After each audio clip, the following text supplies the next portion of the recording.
Beneath the streets of Paris lies a hidden labyrinth so vast it stretches for nearly 200 miles, a place where 6 million souls rest, their bones stacked like walls. In that silence, people have wandered, and sometimes they never found their way back. Tonight, we'll drift through the stories of those who vanished in the catacombs, tales both tragic and mysterious, whispered from the shadows of the underground city. If you enjoy drifting through strange corners of history with me, remember to like this video and subscribe, so you'll always have another midnight tale waiting. Beneath Paris lies a hidden world unlike any other.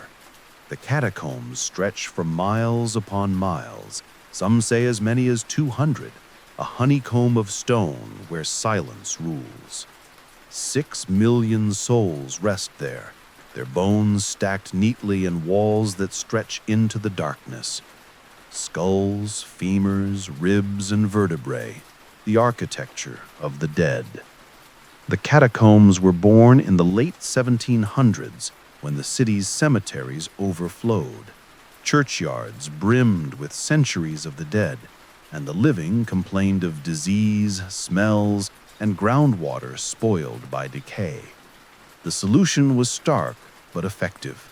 Empty the cemeteries and place the bones deep underground in the abandoned limestone quarries that had once provided stone for Paris itself. At night, funeral processions wound silently through the city streets, carts filled with bones draped in black cloth, priests chanting prayers as they moved. In the cool darkness of the tunnels, workers stacked the remains in solemn rows, transforming quarries into an ossuary unlike any other. When you walk there now, in the official museum section, lit and safe, you see the eerie symmetry of skulls and bones arranged like bricks. But what lies beyond the gates, in the forbidden sections, is different.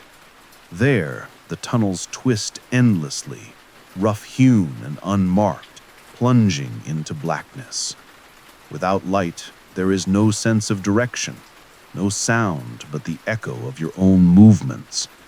It is easy to understand why, once a person strays from the known paths, the catacombs can swallow them whole.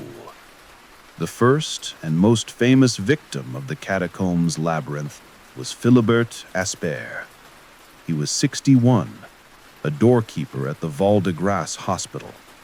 In November of 1793, he entered the catacombs through a staircase in the hospital courtyard. Perhaps curiosity drove him.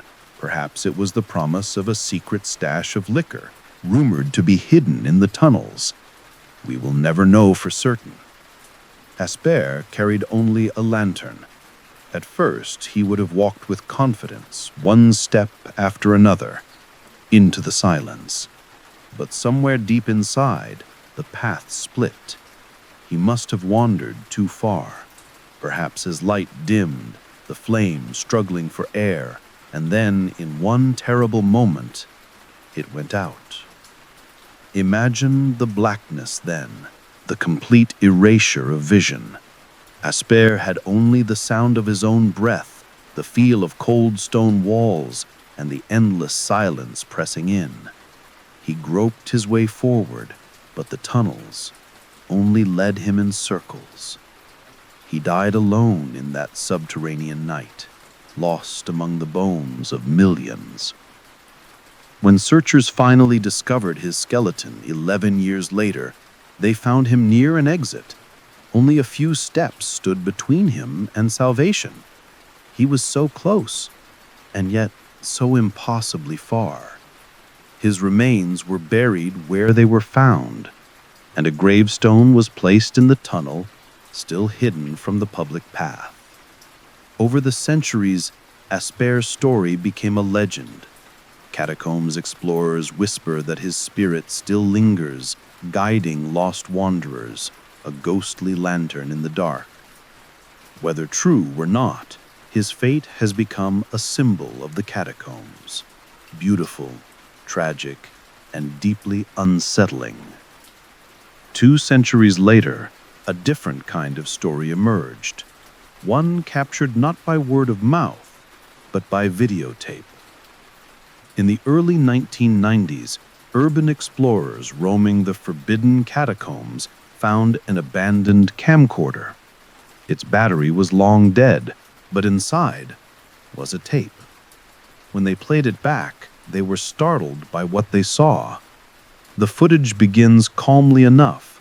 A lone man records as he walks through narrow corridors lined with bones. His flashlight beam swings across the walls. He breathes steadily. But then his pace quickens. His breath grows heavy. He mutters and then begins to run. The camera jerks wildly as he sprints through the darkness, as if chased by something unseen. At last, the camera drops to the ground. For a moment, the frame shows only his feet as he runs into the blackness, leaving the camcorder behind. The tape continues until it cuts off. The man never returned for his camera. No one ever identified him. The footage later surfaced on television, unsettling audiences around the world. Some insist it was an elaborate hoax.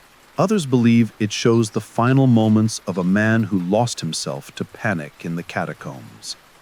Whatever the truth, the abandoned camcorder remains one of the eeriest modern mysteries of Paris's underworld.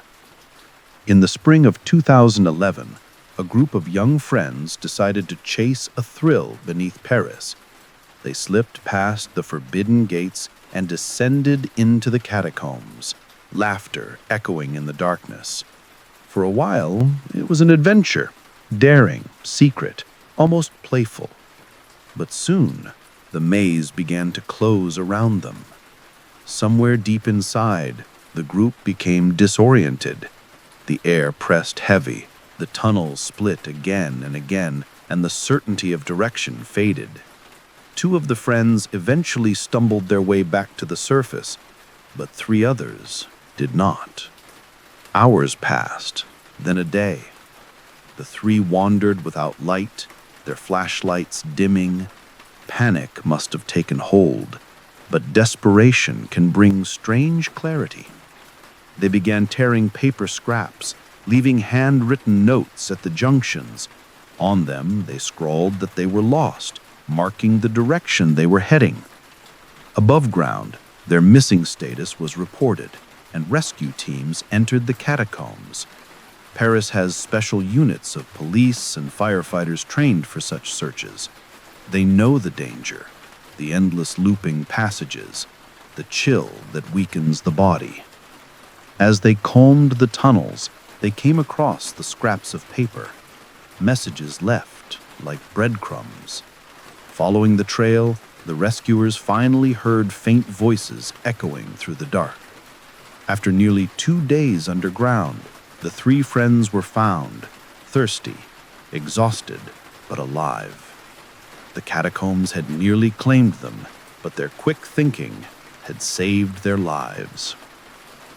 6 years later, another rescue unfolded. It was June of 2017, and 2 teenage boys, aged 16 and 17, found a way into the forbidden tunnels. Perhaps they were curious, perhaps daring each other, perhaps seeking an adventure. Whatever the reason, the catacombs welcomed them in, and then refused to let them go. For 3 days the boys wandered. Imagine them in the silence, their flashlights slowly failing. Imagine the moment the batteries gave out, leaving only total darkness, a darkness so thick that it presses against the skin. The temperature underground never rises above the chill of early spring. In time, their bodies would have grown weak from the cold. Above, their absence was noticed. Search teams entered the catacombs with trained dogs. For days, they combed the labyrinth, calling out into the silence. Then, at last, the dogs caught a scent. Following it, firefighters found the boys huddled in the dark.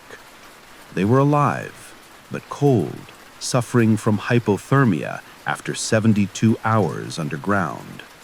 Wrapped in blankets and carried to the surface, they blinked against the morning light of Paris, pale and shaken, but safe.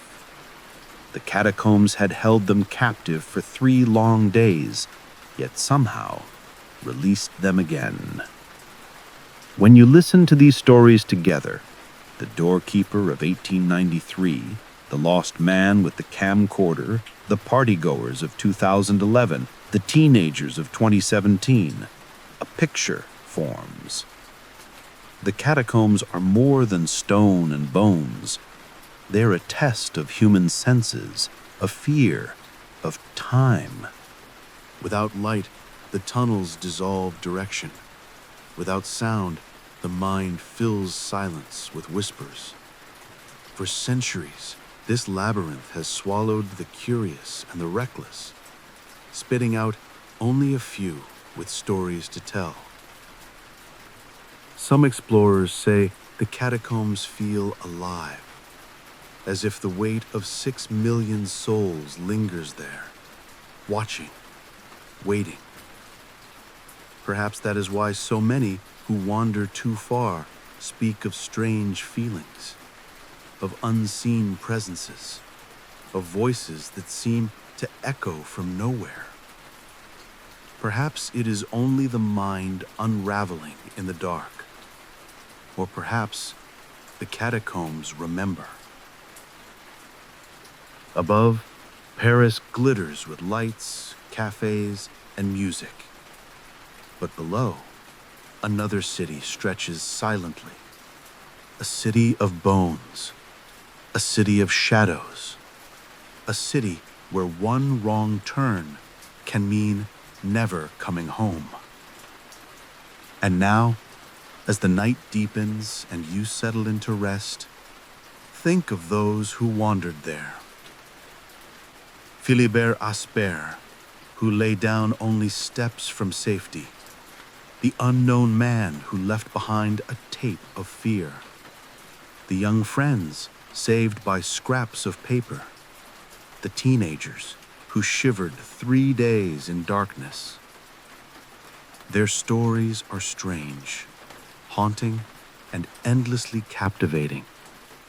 They remind us that beneath the familiar surface of the world, hidden realms wait. Realms that are not ours to tame, but only to respect.